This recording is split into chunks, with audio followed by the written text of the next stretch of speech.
Nachman Networks. Networks done right.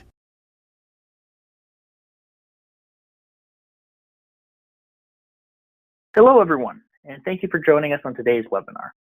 A couple housekeeping items before we get started here today. We will be recording this session for future reference, as well as we'll be taking any questions at the end of the broadcast. So please enter any questions you have throughout the presentation into the question panel or the chat panel, and we'll get to it at the end of the broadcast. Without further ado, I'm going to pass it over to our presenter today. Melanie, take it away. Thank you. And thanks again for joining us for our webinar today about taking your PowerPoint to the next level.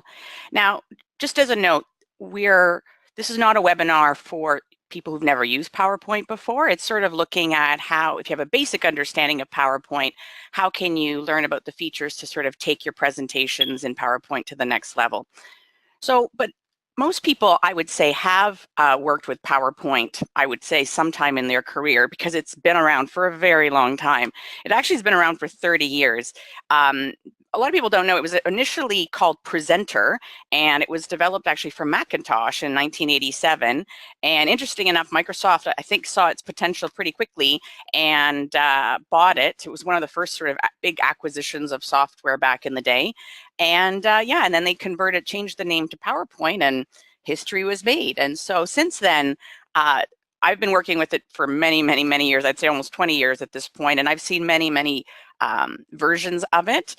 Definitely have seen it evolve a lot, especially in the last version, 2016, which is the one that we're going to be going through today, that you'll see that they've added, I think Microsoft is recognized that, you know, people use it for not just big sort of presentations up on a screen, but people do a lot of graphic work, they do graphs, they do tables. So there's a lot of stuff kind of happening. And what I have loved is in this last version of PowerPoint that Microsoft definitely has included a lot of features that before I would have had to done sort of in other programs like outside of PowerPoint and brought them in. And I love the fact that now you can do it all within PowerPoint. And they've made stuff a lot easier, I think, for folks that are just getting started out. So let's talk a little bit about master slides and layouts, because this is the sort of back end of PowerPoint. And I've noticed, like, a lot of people when they're first starting out with PowerPoint, they know that there are these ready-made templates and they know how to use them, but they don't really understand what's happening in the back end. And because of that, they don't understand how they can actually like adjust it or customize it to make it work for their business or their branding and stuff. So so in 2016, now in the new sort of, it's called the backstage part of PowerPoint or all Microsoft Office products, you have an area where if you're going to create a new PowerPoint, we have all these sort of ready-made templates and layouts. And what I do love, and I'll just jump into PowerPoint right now, and I have a little sample going at the same time here. So if I go, what I was mentioning is if I go along here to the top to File, you'll see this is what's considered the backstage part now. And it allows you to do a lot of things like opening and saving, but the big thing is here in the new section, we have all these sort of new templates. What I love about them as well is the fact that you can go in and within them actually sort of customize a little bit of the colors as well. But again, maybe for your particular company, this isn't the right color, the right sort of shade of blue that you need, and there are ways to actually change that. So here's my actual template that I actually did pick from this list here. It was this one here, Circuit. So I picked this Circuit one, and if I want to go to the back end and actually change the master slides, what I'm going to do is go along the top ribbon to View, and then I'm going to select the Slide Master button. That's going to open up the Slide Master view. So in this view section here, you'll see that this top slide up here is considered the slide master. It will dictate what it looks like underneath. So if I took away this background and just made it, format the background and made it a darker color, it will impact the rest of all the slides underneath it. Now, that's a great feature in the sense that if you're creating a presentation and you make a change either to the look and feel of it, it will change all the rest of your slides. So you don't have to sit there and fiddle with all this sort of look and feel of the slides. What I don't like about this sometimes is the fact that because of this top slide dictating what is underneath, you're sort of committed to the fact that you have to have this image, as you see here, on all the slides. So say you wanted a slide that was more like a divider slide that was just like solid in one color. Now you could create it here over top. So there's an option here. I could go to Insert. I can go here, to Home, and I could just put a box basically in front of it. Now, what that's doing is it's a bit of a temporary fix. It's basically hiding the master slide in the background, but it would give me a slide that would be sort of black and would be a sort of subdivider across other through my presentation. Or what I can do as well is I can add another, insert another master slide that's blank. And with this blank one, I can then go in and make this one, format the background and make it black. And I could make these words white so that they could be easily seen. So here I can make all these sort of changes. So you'll see by not making the change here on the master slide, I can customize each of these layout slides accordingly. But if I did want, say I wanted all of my slides as part of this slide master to be black, then I would take this black background and format them all accordingly. Another aspect that, you can work with these master slides, so say, you like the coloring of it. I'm going to go back here to Slide Master. You can change the fonts. So say I'm here and right now I want to change the fonts to a different combination. So here's some combinations where it has sort of the header as Arial and the sub sort of text slide as Arial as well. And this one has the header is Arial and the text is Calibri. So you could actually, there's a whole bunch of preset ones that you could go in and decide, oh, what I like the look of, or you could actually go in and customize these fonts. So if you have a particular font for your company business, your branding, you could select it from here. As long as it was installed on your computer, you could install it here so that going forward, when you create new slides, it always has the right font. Another thing as well is you can play around with the colors. So right now there's all these sort of preset colors that you could play with, but same sort of thing. If, for example, you had some custom branding colors as part of your company, you could go here in the background and customize everything, what the text looks like, any accent colors. So say your company has some particular branding accent colors, you could go in here and actually select the colors, or if they're not actually listed here, you can go in and actually type in the RGB and get very specific. Again, this is a little bit more advanced, but if you're dealing with wanting to create a template for your company and you spend a bit of time initially, then going forward, the look and feel of your presentation will always be consistent, which is great because this is all happening in the back end with the master slides. I'm just going to go back here to my main little presentation here to make sure that I stay on track. All right. So as I showed you, we were talking about the master slides and the layouts. Now I'm going to talk a little bit about what happens after you've created these slides in the background in the master slide view, how that you actually use them to adjust your presentation. So let me just go back here to my sample. Here we go. And I'm going to just close out of my master view because that's why we're seeing these slides here on the left. Okay, so you'll see here now we changed this from the beginning to something black. So I'm just going to put in here webinar sample so that we know what we're talking about. Great. So I'm going to say, for example, I wanted to change the layout and I had a whole bunch of layout designs in the back end. I could, when I create a new slide, I could go here and create new slide. I can also go here to insert new slide. And when I click new slide, it will give me all the layout slides that I have created in the back end. So if I've gotten more specific, like here we have all these different layouts for text and stuff, or down here with the custom design area, say I went through and I created a bunch of subtitle slides and graphic slides, I could select them here very easily from the list. So I'm just going to go here to this, just change it to this section. And you'll see that it's, it would select that slide from that layout. Say, for example, with this particular slide that already exists, say I decide, oh, I've already created it, but I actually want it to have columns, and I have a layout slide that already has columns in it. I can just right-click and go to Layout. Same sort of idea. I'm going to check from the list here all my different layout slides, and I have a 3-picture column one.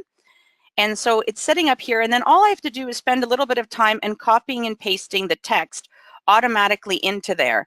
Now, the reason why, the reason why the text didn't automatically go into these particular text boxes, if I had used another layout slide that had other column boxes, potentially PowerPoint could recognize it and move the stuff over, at least the first 2 columns. But because my previous design didn't have any columns, PowerPoint didn't know that I really wanted the text to go in here. So that's just a little added step. But again, when you're actually, here's one with images, and I'm going to go to the layout slide, and I'm going to select here this one with 3 pictures. And you see that it recognized these 2 as pictures, but it didn't really recognize this 3rd one. So I'd have to go in and sort of play around with that. But at least it did some of the work for me. So that's another feature that's great about creating these layout slides in advance, is that later on, if you do make changes, it's really just a quick click and change with little fine tweaking adjustments, and you can significantly change the look of your presentation throughout. All right. Let's go back here to our main presentation.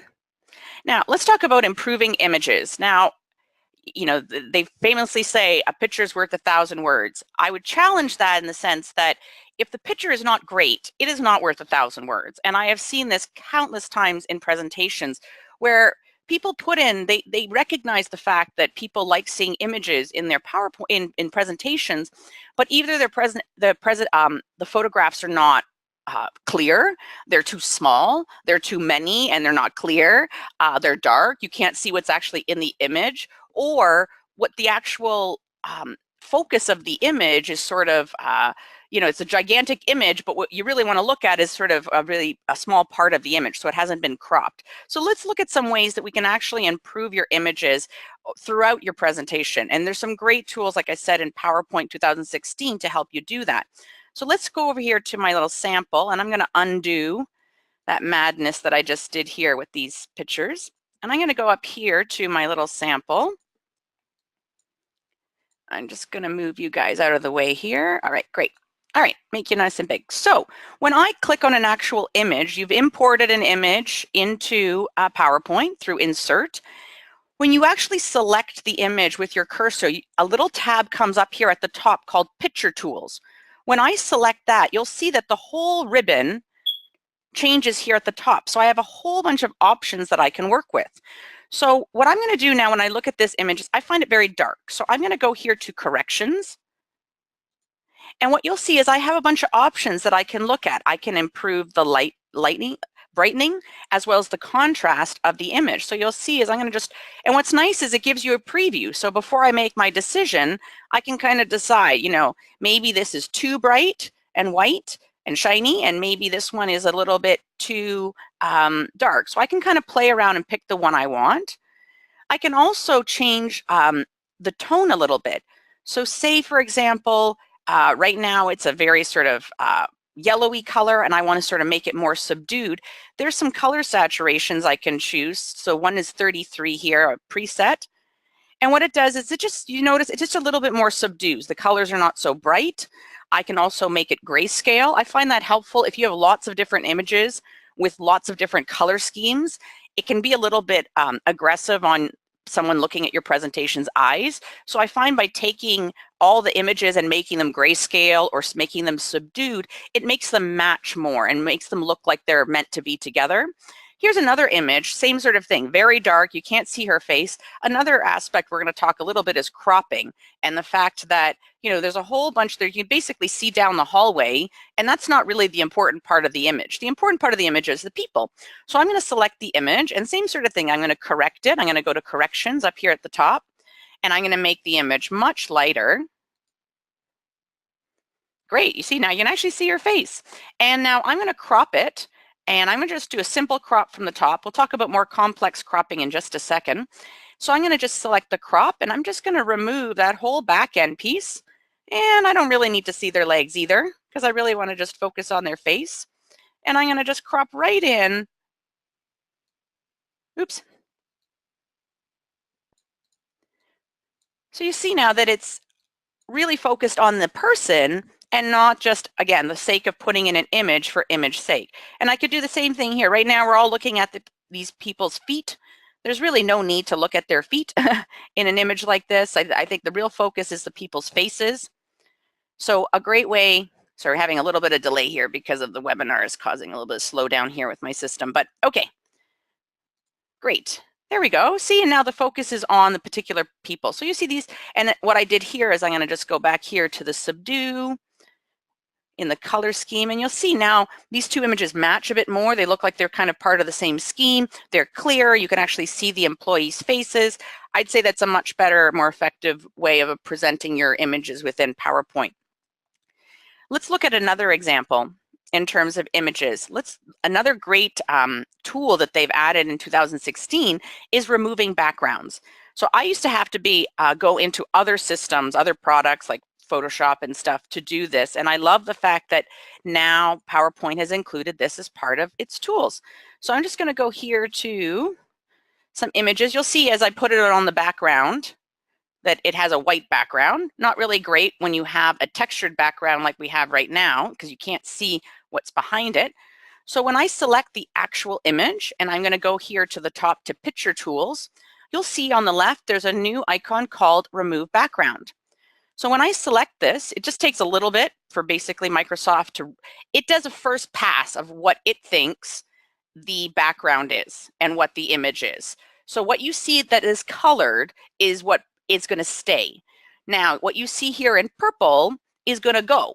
So we have a problem here. It's going to erase some of my laptop. So what I need to do is I need to mark areas to keep. So by selecting this, I can go in here and start drawing little lines, basically telling PowerPoint, yeah, keep this part of the image, keep this part of the image, keep this part of the image. So I can kind of work around it. Now, again, sometimes it's not super precise, so you get a little bit of the white background as well. But you can trim up enough that at least when you're looking at it, and I'm going to say keep changes. Now, when I move it around my background, you see it's not blocking the background. And I could do exactly the same thing here with this gal. Mark areas to keep. It's going to take its first pass of what it thinks the background is. Takes a bit of energy and memory, and you see that's its first pass. Actually did a pretty good job. And then all I need to do is mark up a little bit more of the rope and a little bit more of the rope here. Good stuff. And then I'm going to say keep changes. Great. And then you'll see I'm just going to move her forward. You can put her on top of stuff. So that's a great feature, and that's definitely something I see a lot of in people's presentations where they put these images and they have white backgrounds or big backgrounds, and they're kind of blocking stuff that's important in the behind it, and especially images or background images and stuff. So this is definitely a feature that you should check out.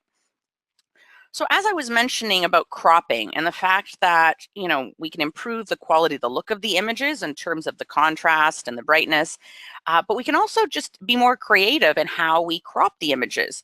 So if I select an image, same sort of thing, it will open up a little icon at the top that says Picture Tools. And by selecting Picture Tools, it opens up my lovely ribbon here of all my tools and functionality. And over here on the right is Crop. Now, before I just did a simple crop, I'm going to select the drop down now, and you'll see I have the option to crop to shape. So interesting enough, you can crop an image to anything. You could crop it to an arrow, you could crop it to a smiley face. But for these particular employees' images, I'm going to make them circles just to be for a company profile. So I'm going to just click crop again, and then I can go in and, actually play around with the circle itself and make it a bit smaller and adjust the sizing. And there we go. Now, what's a great feature as well in the new PowerPoint is that it has the ability that you can take, if you spend a bit of work on this one, you can kind of copy it and apply it to the next one. So I'm going to just go here to Home along the top, and you see where it says Format Painter. I'm going to click on that, and then I'm going to click on the next image. So what it does, Format Painter actually exists across all of Microsoft Office new products. 2016. And I would say it's a great feature at times. So as I just showed you, if you're working on the same page, slide, spreadsheet, it works out great because you can easily have your cursor on something, click the format painter, go to the next image, click it. And now again, it doesn't do the finite work. You still have to go in there and do the tweaking. And another thing I find is it doesn't keep the format. So once you've applied it to one image, you got to go back and press format painter again and again and again. So those are the elements of this tool or feature that I don't love, but I have to say, if I'm working on one particular slide or one location and I'm jumping back and forth and doing very similar tasks, it has become a bit of a time saver. Great, let's jump back to our presentation here. And we've talked about images and cropping, which is great. And we can talk a little bit about framing. It's not my, I have to say, from a professional looking presentation format, I find sometimes the frames look a little tacky, I'll admit, depending on how they're used. So when you go to the picture section area here in this ribbon, right here, and it takes up a big space right in the middle. These are all these different frames. So you'll see as I hover over them, you'll see the preview. And it could be anything. It creates a shadow, it creates boxes around it, that kind of thing. Now, I guess from a time-saving perspective, if you were going to do a bunch of images, these look okay. I just find some of them, they look a little tacky. And then I also find them challenging because sometimes when you edit them, then Microsoft will save the image that way. And then later on, if you want that same image back, you can't have it back. It's kind of forever in this state of shadows and white borders. So I actually, a lot of times when I work with these types of frames, I'll actually just create them myself, because here in this section, we have picture borders, we have picture effects. So you can do things like shadows, drop shadows. So you can, in essence, create very similar effects that you see here in the frame section all by yourself. And the nice thing about it by creating it this way is the fact that then you can change it if you decide to change your mind later on. All right, let's jump to the next section here. Let's talk about having easy to read content. Now, we're not going to get into this presentation about best practices when developing presentations, because that overall is less content is definitely better. I do see the fact that folks put a lot of content on their slides. And again, depending on how you're presenting your presentation, whether it's in a large conference format or whether you're printing out and handing it to somebody, I think that makes a big difference in terms of how much content is on your slides. But I do think it's also important, regardless of whether it's a little or a lot, that it's well formatted so it's easy to read and scan, because at the end of the day, people are not reading it like they do a novel or a book. So that you need to make the material much easier for people to scan, whether it's at a distance or even close up. So let's talk a little bit about some of the formatting. Now, most people I notice will just take basically, I'm going to change us back to our layout that we had originally. Sure. No, not this one. This one. Here we go. So here's some text that I had imported in from a website. Now, I've noticed a lot of people, they'll copy and paste and they'll take whatever formatting the text box gives them. So if they'll go here and say, oh yeah, I want to do some bullets, great, okay, you could do that. What they don't recognize though is there's a lot more control that you have over the text box. So in particular, I find when you're dealing with presentations that people are looking at from a distance, having more spacing in between things definitely helps. So for example, if I highlight this area with these bullets, I can go over here under Home. We have an option here, so under the sort of paragraph section called line spacing. Now, for sure, you can definitely make this line spaces themselves big, but the problem with that is that means that all the sentences get broken up to be 3 spaces, and that doesn't make for very good scanning. But if I actually click on the line spacing option, it opens up a little box that gives me some options. Now, I can play around with how much spacing. So say I want my bullets to be more indented, just to add a little bit more make it easier for my audience to actually see that there are bullets. I can also fiddle around with the spacing. Like right now, it was set to 6, but I might want to change the spacing to 12. Now, by changing the spacing in this box, what you're doing is you're actually changing the spaces for each paragraph or each sentence after you press enter. So you'll see that not everything gets blown up to 12 points. So I'm going to click OK. So what you'll see is you see a little bit more spacing happen between these particular bullets, but not in these because they were not selected. So you can do this type of work across the whole text box. So I'm going to go here and select 6, and you'll see that all of them got spaced out to 6. Or like I said, you can be very specific and highlight particular boxes or particular sentences and get really specific about the spacing both of in between the lines as well as the indents. Now, as well, you can right click on any text box and there's an option to format shape. This opens up a option here on the right with actually lots of opportunity to customize your text box. You can change obviously the fill, you can change the color of it, that's very common, but you can actually go here to text options and you can play around with the actual text box. So you can make it so that there's more of an indent. So right now I'm really shifting everything over. I can add more of a border along the top. I can make sure that it doesn't wrap. It just goes all the way to the end, or I can make sure that it wraps it based on the size of the text box. So lots of opportunities to customize. Again, I notice a lot of folks kind of just take what PowerPoint gives them as part of their template, but there's lots of opportunity to customize and play around with these text boxes, and these obviously become the key component of your presentation. Tables. Let's talk about tables. So a lot of folks can create tables in PowerPoint, but I've noticed a lot of the folks I work with, they tend to import their tables from Excel or potentially Word. Either way, I'm just going to go in here to my sample and pull up this table. Now, this is one that I've actually imported from Excel, so it's sort of typical financial sheet. It's pretty plain. When I actually click on the table, PowerPoint recognizes it's a table. So you'll see when I click on it, up at the top, you'll see Table Tools shows up. And when this is actually showing, when I click on Design, all of a sudden this ribbon becomes basically my Table Tools.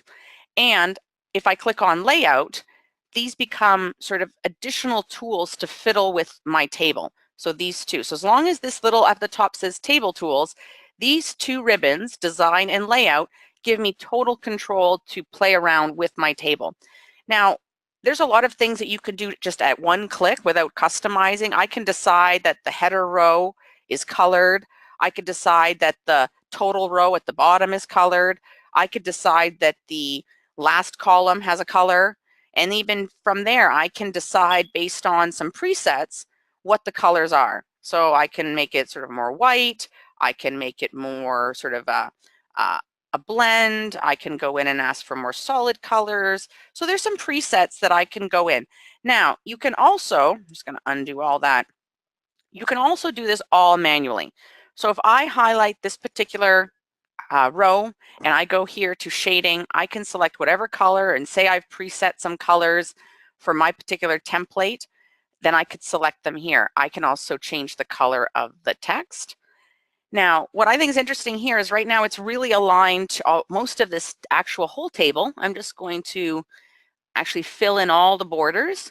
So here under borders, I have the option to select all borders, and I'm going to just change the colors to make it just a little lighter gray. And I'm going to select all borders. Okay. Oh, all borders, please. There we go. All borders. Okay. Now what you'll see here is that all our text or all our data within our table is aligned to the bottom. I find that a little bit hard on the eyes, again, especially when you're trying to make it as easy as possible for people to scan the information.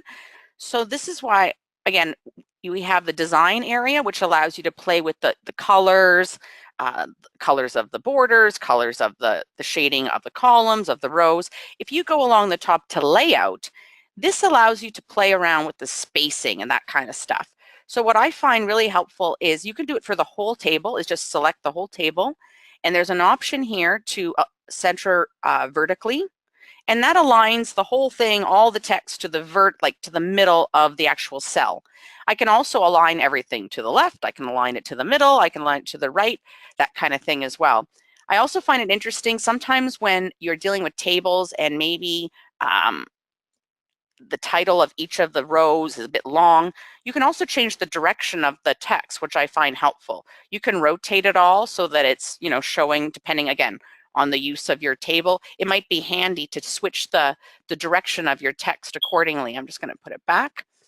And you can also play around with the margins. So I've noticed as well, sometimes people create tables with text in it and there's a lot of data, and a lot of it's being kind of taken up by space. So you can play around a little bit with the spacing under cell margins. You can actually make it a little bit more narrow so that everything is just a little bit more, has a little bit more space inside of the cell. You can also even just get really finite with the information. You can go, again, same sort of business, format shape, and you can go and actually go and fiddle out all the different, each particular cell on its own if you want to fiddle. You'll notice here that they've merge this particular column or rows together, so you can do all that. So there's lots of opportunity. I've noticed as well, people tend to grab everything from Excel and just plop it in here and kind of hope for the best without working on the fact that you can actually make your tables look really great and really easy for your audience to kind of get whatever the message is that you're trying to deliver. Let's talk about my next sort of pain in my existence when I'm dealing with people and their PowerPoints is their graphs. So again, a lot of opportunity in PowerPoint to present financials, present data in a more visual way. And a common way to do that is graphs. Now, my challenge with that is that, to me, point of a graph is to make data and numbers look, better and be easier to read than just a whole bunch of data in a spreadsheet. The problem with that is sometimes when people put their PowerPoints together and actually put their charts in, they're not very easy to read. They have too much data. So here's one that I've imported in. You'll see I've noticed lots of folks, I'm just going to move this guy out of the way for a second. I'm going to make him smaller and move him out of the way just so we can stay here. So here, this is very typical. This one's actually colorful, but the challenge with it, it's so small. So really at this point, I can't even read the numbers, the actual values. So is there value of actually having the actual value of each of the columns here? I would say not.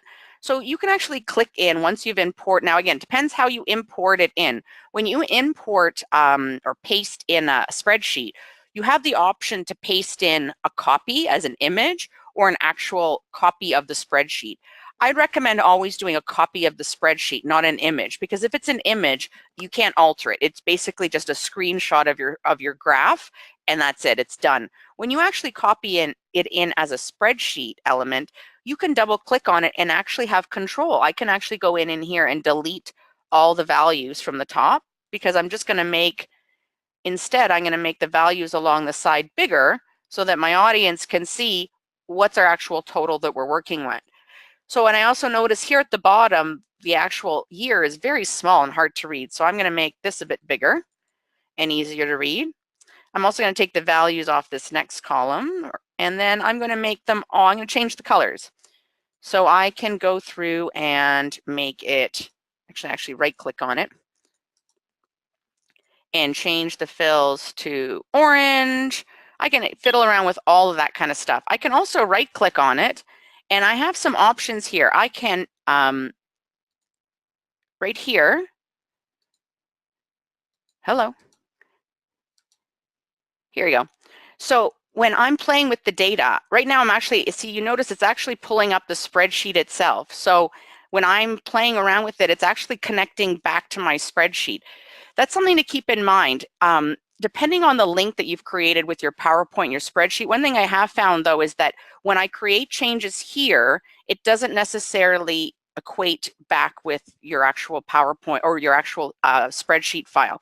But when you do change your data, so say you need to change your actual numbers accordingly, it does actually save it, which comes in handy instead of having to jump back and forth when you're creating your, oh no, see, actually, oops, it took my diagram. I want this one. Yeah, that instead. So anyways, it's a great way to have that sort of connection point, but definitely a way to improve the look of your graphs. Now let's take this other one as well. Now this is just a typical pie chart copied and pasted from Excel. Now when same sort of thing as table, when I click on my graph that I've imported in, you'll see I get the same sort of thing at the top, but instead of table tools, it now says chart tools. So when I click on it, same sort of business. I have two ribbons. I have a design ribbon and I have a format ribbon. But the design ribbon is where I'm going to actually do most of my work. So I have the opportunity to, just at a quick click, there's some presets of like how to make your graph look a bit better, and you can pick and choose from there. You can make some changes to the actual colors based on the ones that are sort of preset here. Or like I said, you could actually go in and go by each particular area and change these. So this one gets a bit tricky because you have to actually select this particular part of the graph and fill it in. So you can manually go through and select all of it. You could actually go in and actually change your title. So there's a lot of stuff that you can actually go in here as well. And you'll see there's some additional features here in terms of editing the data. You can even change your chart type. So say you're working on it, you decide, you know what, I don't really want a pie chart. Maybe I want a bar chart instead. So you can go in and make that change and it will sort of convert the data. Now, any of the changes that you might have made in terms of like playing around with the what's displayed and what's not might not apply, because it's going to go back to the original spreadsheet that you grabbed and pull that data from there. So it's just something to consider, but lots of opportunity. But my biggest counsel that I can give people when they're working on their graphs is to make the content visible. Because really, at the end of the day, if people can't read the numbers and see the graph itself, or there's so many numbers and they're so small, it's really not adding any value. It's something to keep in mind. All right, moving on. Good stuff. So now we're going to move into some of these great features that have come around with 2016. And I think they've definitely upped the game for PowerPoint, and definitely stuff that I've been asking for and I've been wanting. And I usually, again, like I had to go into other programs to get them before, and now it's great that you can actually do it all in PowerPoint. So let's talk about the common one, icons. There's tons of situations where, whether it's instead of using bullets, or maybe you're creating an infographic and you're trying to explain a diagram to people, having icons is a great way to tell a story.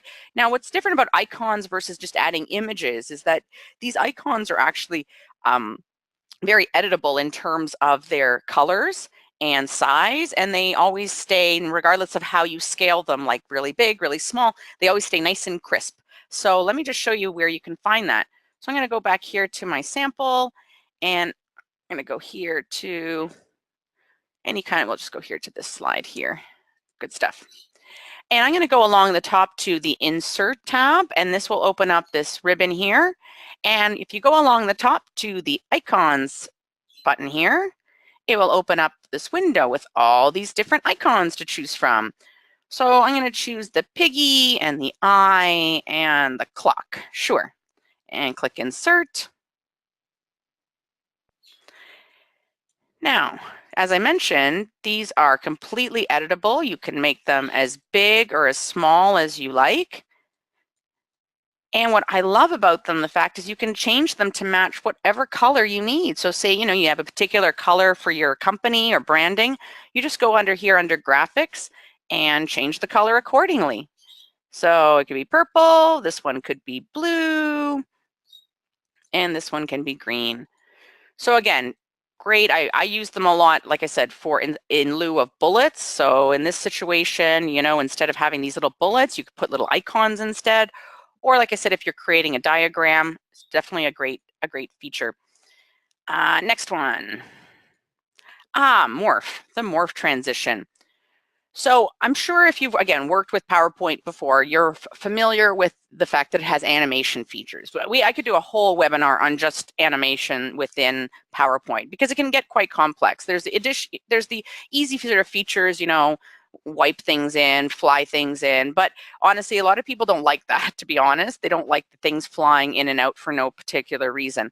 So I've noticed people have kind of moved away from the animation piece, but I have noticed there's this new feature that they've added, and it's not really an animation, it's considered a transition, but it definitely makes it so much easier to add a little bit more like a dynamic aspect to your presentation without spending a lot of time and energy. Let me show you how it works.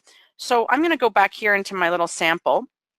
And so here's a little infographic that we've created, and say, you know, we're talking about it and we want to have, you know, it show up, and then all of a sudden we want in the next slide, we want stuff to kind of move over so that we can talk about it. You know, we're going to talk about it like as the next part of our webinar or something like that, next steps.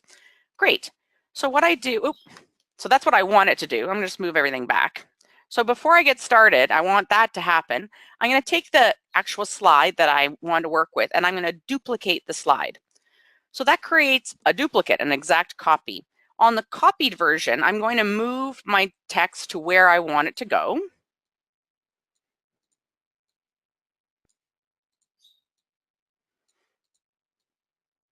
Great. So this is the end point of where it's all going to land. Now I'm going to go back up here to my first slide that started it, and I'm going to go along the top ribbon to transitions. And now I'm going to select morph. Oh, wrong one. Sorry, guys. I'm going to go to the one underneath it and select morph. There we go. So you'll see that what just happened there, I'll just play it again under preview. So during that slide, so you see here in my thumbnails, through this type of functionality, we actually end up getting two slides, this slide and this slide. And that basically PowerPoint has created a little mini animation to help move the content from this look to this look. Now, that's all it can really do. I'll just tell you that. It can only really move stuff. I've tried to do a little more complex stuff, but you can't really time it. You can't sequence it too much. Everything kind of moves at the same time. So again, not the type of functionality that you're going to get in the animation section, but definitely sort of as a quick fix, add a little bit of movement to your PowerPoint. Definitely a cool way, but just keep in mind that under the morph, you need to have a basically duplicate slides in order to actually work. Great, let's talk about my next feature here. The photo album. Now this has actually existed for a while in other iterations of PowerPoint, but they're definitely getting better at it, I'll say that much. So I'm going to go here, doesn't really matter which slide we're on, I'm just going to pick a slide in general, and I'm going to go along the top here to insert, and I'm going to select the photo album, and you'll see a drop down, because if I had a photo album already existing, I could check it, click it from here and edit it, but I'm going to go to new photo album. And what you'll notice is it opens up a little window that basically gives me an opportunity to create my photo album. Now, some things to keep in mind when you do this.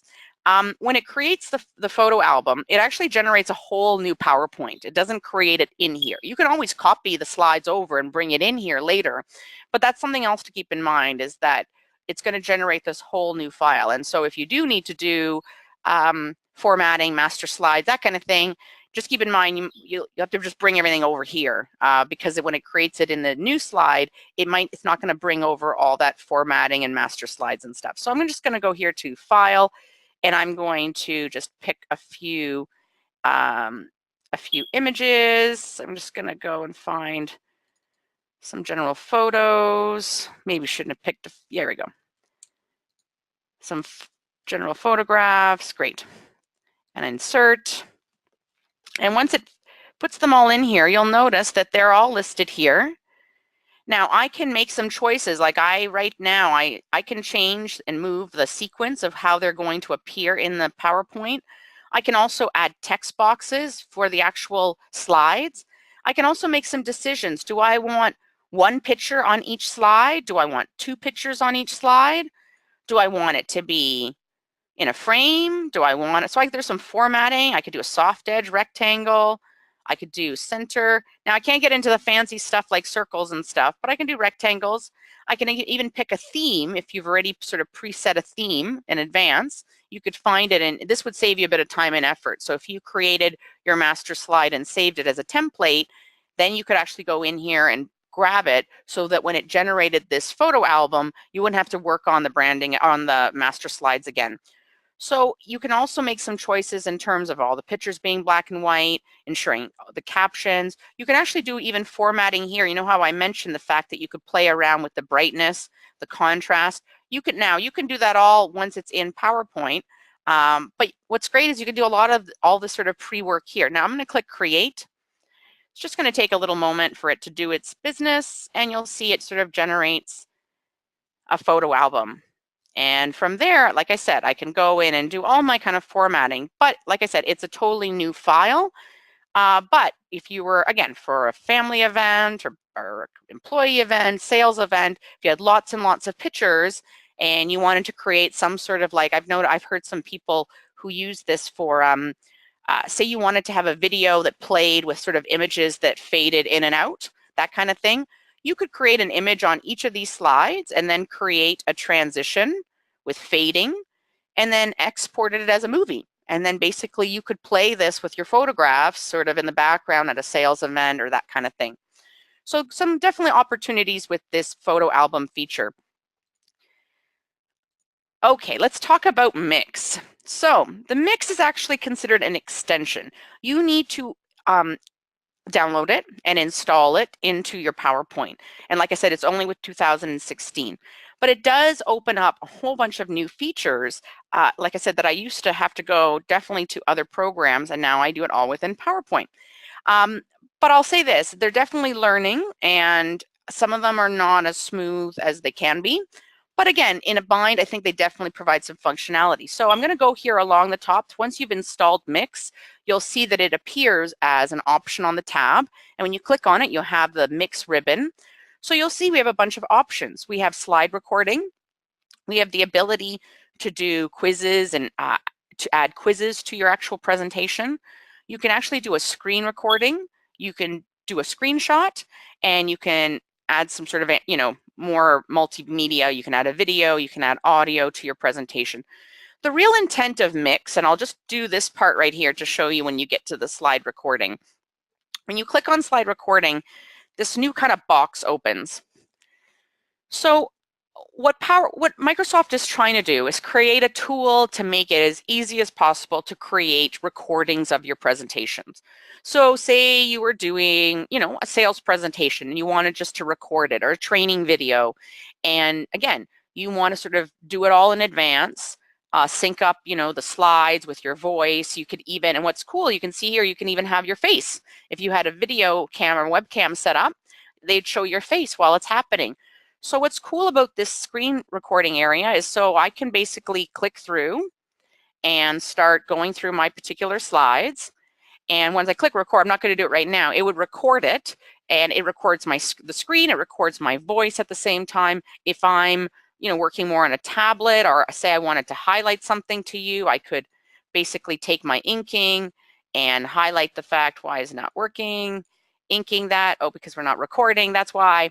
Yeah, so you can make some, you can draw arrows. There's lots of really cool stuff that you can do while you're doing your presentation. What I did love about this compared to other, now this PowerPoint doesn't have any notes, but I recently used this tool to record a webinar for another client, or a video for another client.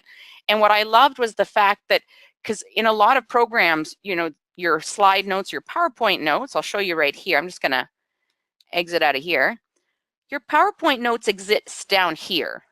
And what's challenging is in a lot of formats, when I go to present, like this, present mode, I can't see my notes. I have to actually print them out in advance, right? And that adds, paper and costs and that kind of thing. And what I love is the fact that with this Mix slide recording section, if you did have slide notes as you're talking through, you can have the slide notes showing, and basically it gives you a direct script. So you don't have to print, they're right here, they actually show up right here in front of your face. So it's a great sort of feature. So I think this Mix thing, and then it saves it in this area called the Mix area, My Mixes, and then you can export it to video. Now, I'm not going to go into these too much because I've noticed that they're sometimes a little unstable. So the quizzes and videos, basically these are third-party apps. None of them are actually PowerPoint or Microsoft. They're actually add-ins. And there are other people who've created these tools. I've used some of them. Some of them are better than others, I will say. And what you do is you have to read a little bit about how they manage the quizzing. So basically, they help you create a quiz within your PowerPoint. Now, the challenge I found is that some of them aren't really good about where the data goes, like after the person's taken the quiz. So they create a lovely quiz in PowerPoint, but they don't really support the back end. So there's just some things to kind of keep in mind as you're working with these add-ins, but potentially has some, again, I think this really just came out last fall. So I think there's lots of opportunity for this to even grow and get better over time. And then the screen recording, like I mentioned, that's really to do a screen recording. So say you wanted to film, you know, how to open up something, your product on your website, or open your app on your website or something. This would record anything that you're doing on your screen. And you can make some decisions of whether it has sound or not. What I have noticed though is that, like I said, it doesn't have the type of functionality, so to speak, that some other screen capture software has, where you can decide the size and the resolution. But there are some functionality which is there. And then screenshot is great in terms of, like, say you just want to take a screenshot of, you know, a website that you're on or whatever. It really allows you to sort of decide, oh, I want a screenshot of this. And then you have a screenshot of it. Now, there's nothing different between doing that and print screen, but the print screen gives you the whole screen. Whereas when I did the screenshot, I was able to decide maybe I just wanted a small section of that particular screen. So you have a little bit more control in that fashion. All right, let's talk about the last feature here, the zoom feature. I wanted to leave this for last because it does alter your, and I do recommend if you are going to play around with this zoom feature that you do wait till maybe at the end of your presentation, or I recommend creating a second version of your presentation, because it does alter things in the back end, and that I find that the only way to get rid of it later is to undo or to start from scratch again. So something to keep in mind. But here, let me show you how it works. It definitely has lots of capabilities. So I'm going to go here to my sample. And really, I could go anywhere. I'm going to just go here right to my top. And I'm going to go along the top to insert. And now we'll see here, there's this new area called zoom. So I basically have sort of three options. I have a summary zoom and I have slide zoom. A summary zoom basically creates a summary page with little minis of all your slides. Let me show you. So I'm going to click summary zoom, and I can decide what slides I want showing on my summary slide. So I want this one. So say I want 6 to show for my particular presentation. And I'm going to click insert. So you'll see it actually generates a brand new slide. And that's why I mentioned to you that it's good to do this after you've kind of done all your developing and designing, because it is going to start generating new slides. And what you'll notice as well on the left-hand side, we didn't really talk very much about it, but PowerPoint does have sections. Again, more from an organizational standpoint, it really doesn't alter the functionality and the playback of your presentation, but you do see that we have a default section, and that PowerPoint, while we created this Zoom, created a summary section all by itself. And so here we basically have little minis of all the slides, and I can fiddle with them, I can change the layout of them. But what's great is I'm just going to go here to the playback, and if I click on them, you'll see we go to each of the slides. So again, if you had a long presentation with 20-some slides, maybe not the best feature. But if you were creating a sales presentation, maybe something to have like on a tablet where you don't want to go through all the slides every single time, you could create this sort of summary page slide and then basically click in, click out, and then, oh, I want to go to this one. Great, click in, click out. Great, so that's the Zoom summary. We also have the Zoom, it's called the slide zoom. So I'm going to just go here to slide zoom. Same sort of thing. I'm going to click what slides I want to be displayed. In this case, I'll just pick some different ones.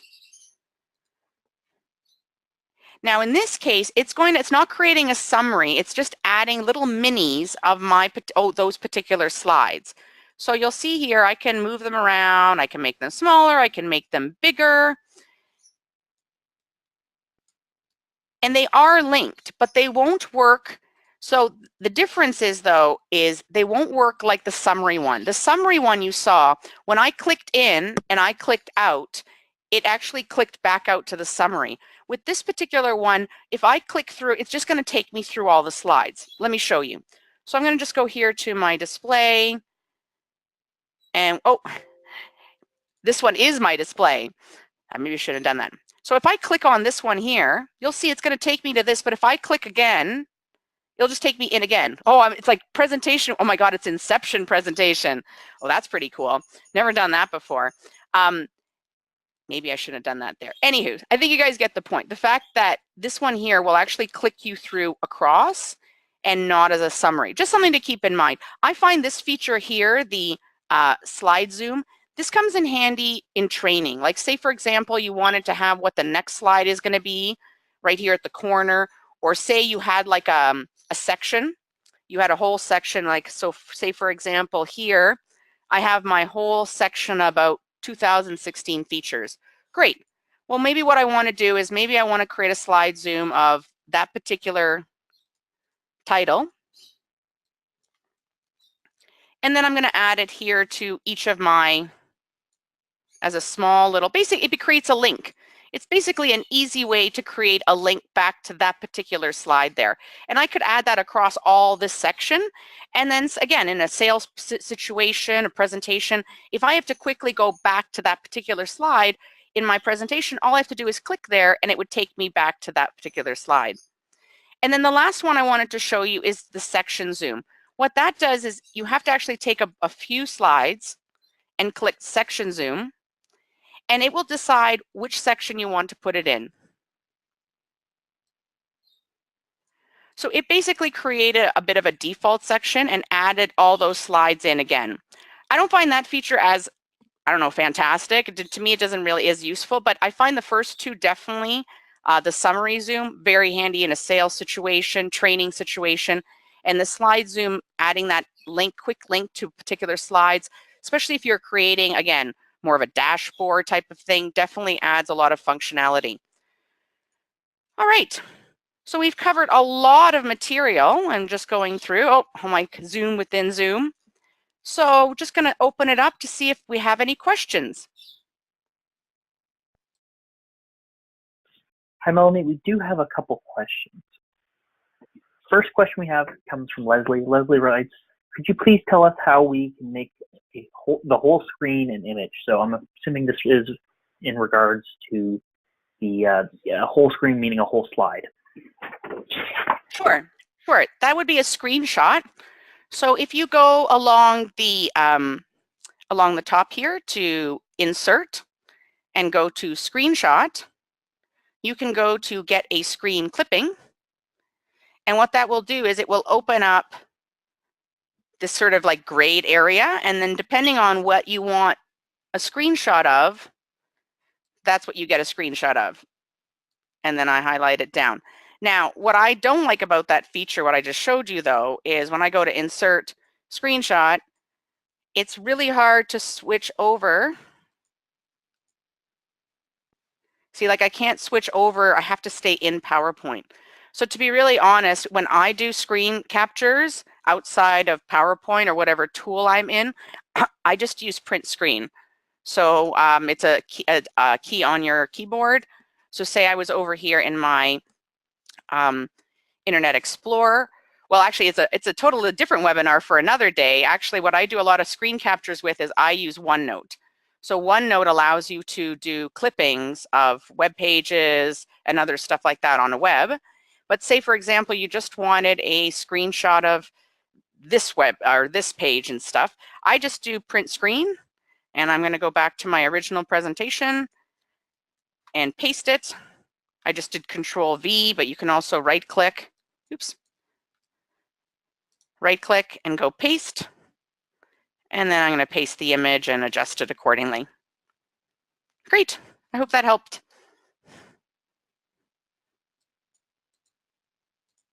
Do we have any other questions? Yes, we do. So the next question we have here is, how do we show graphs with two axes? And that's coming from John. I'm not going to get into that. That's really complex. That gets really complex in dealing with charts and graphs. I'd say that's advanced. So John, we'll follow up with you after the broadcast and discuss how we can help with that. Mm-hmm. The next question comes in from Patty.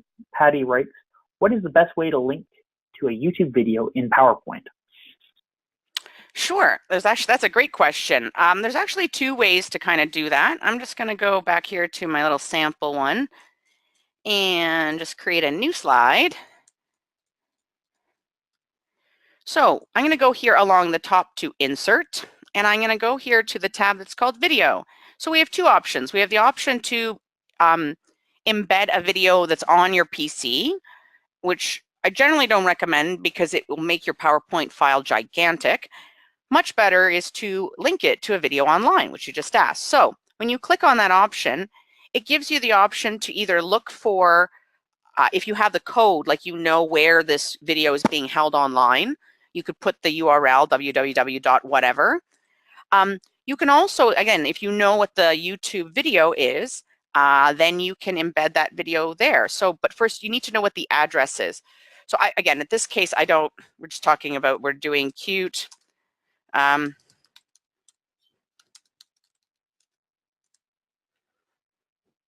Now, again, if you knew the actual address title of the video, you could type it in there, but in this case, we're just going to put some cute kitty videos in. You could put a few of them in. I'm just going to type insert, and then it inserts my little video in here, and it will play it accordingly. And then what's great is then you also have some functionality. I have some opportunities. Same sort of business as the other features within PowerPoint. If I click on video, you'll see, remember there's table tools, chart tools, picture photo tools. Well, we got video tools. So when I click on this, we have the option to play around with the look of it. I could add a shadow to it. I can make the shape different. I can make it a circle. So lots of opportunities there to play with the actual video.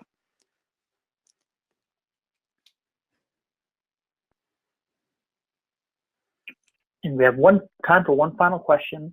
This final question comes from Tracy. Tracy asks, when one PowerPoint has a lot of images or media files, it becomes a very large file to save and send off. What is the best way to compress the images to reduce the file size? Great question.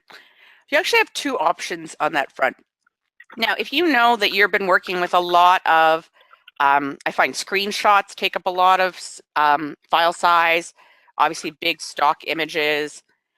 So you have the opportunity with the image itself. If you click on it and you go to Picture Tools, as we did before, there's on that particular tab that we looked at, there's an option here called Compress Pictures. So what it does that, when I click on that, it has the option to say apply only to this picture, or I could say I want it to apply to all of them. And I also want to delete cropped areas of pictures. This is an important piece because, for example, like in any of these images, right now, this PowerPoint is keeping all that background image when it really doesn't need to. We've already cropped it. So deleting the cropped part, again, just saves a little bit of time. And then right now, you'll see that it's on high fidelity. So it's like at the highest resolution, but I can decrease it down to print or web, and that's going to decrease and compress this particular photograph. Now, so I could do that image by image throughout my presentation, or if I go here to the back end again to File, and I'm going to go to Save, and I'm going to, under the Save option, I have the option to do more options. So when I click on that and I go to my Save area, there's a little option here at the bottom called Tools, drop-down menu. I'm going to click on it, and when I select that, I have Compress Pictures. So the same sort of thing happened, but now it's not applying just to that picture. It's actually deleting all the cropped areas across all the pictures. And I'm selecting that I want the whole thing to be compressed to print size.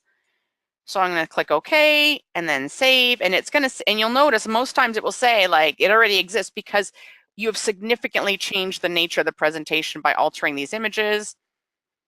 And then we go in, let me just go back in and just see what the different now. It was 17 megs before, and now it's 6. So that was a big reduction in size. Great. Well, I really hope that you guys found this webinar helpful, and I hope you'll join us for our next one. Nachman Networks. Networks done right.